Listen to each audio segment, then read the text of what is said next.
Catching, not pitching. Big construction tycoon Tone.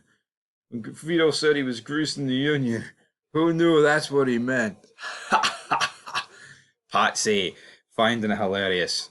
Welcome back to Fog Entertainment. We are here to discuss Vito and whether or not did he deserve to die for catching, not pitching.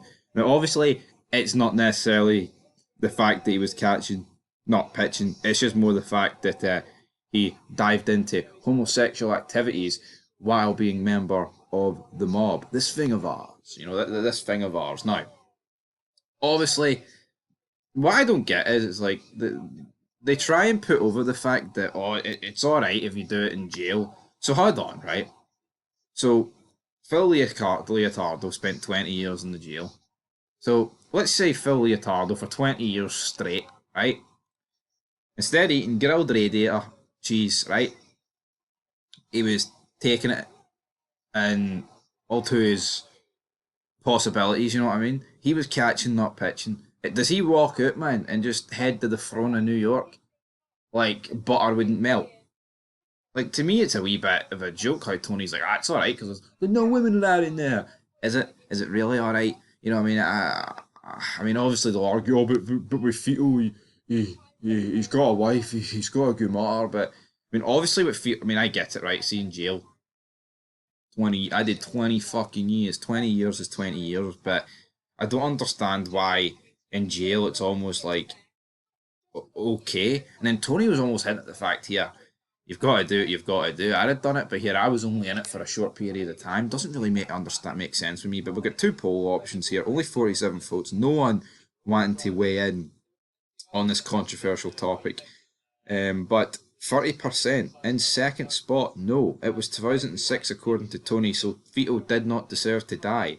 Problem is, I think The Sopranos done a very good job of showing the mob going into the 21st century and how the traditions were being left behind and things like that of the old country.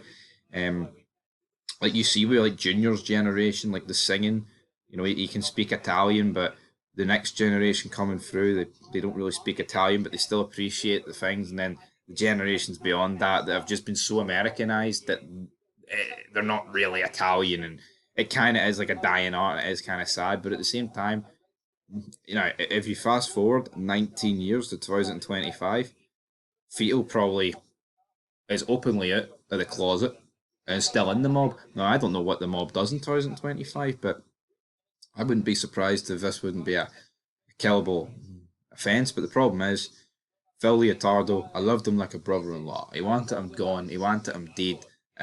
Tony didn't really want him dead because, he makes a lot of money, construction. But, and then we've got the poll option that won. Yes, old school mob, he has to go, 70%. He kind of does have to go. By the letter of the law, in the mob, this thing of ours, you can't bring mockery to it. And regardless if you like the gay community or if you don't, that's just the way the cookie crumbles at the end of the day.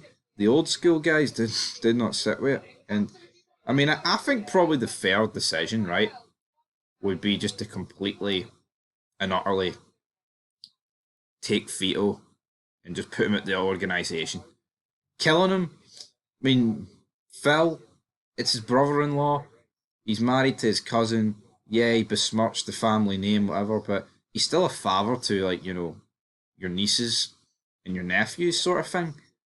So, tough decision all around, but I don't think he deserves to die, but I can absolutely, I don't think he deserves to die, right? Of course he doesn't, but in the mob, he kind of does, and that's just the way the cookie crumbles.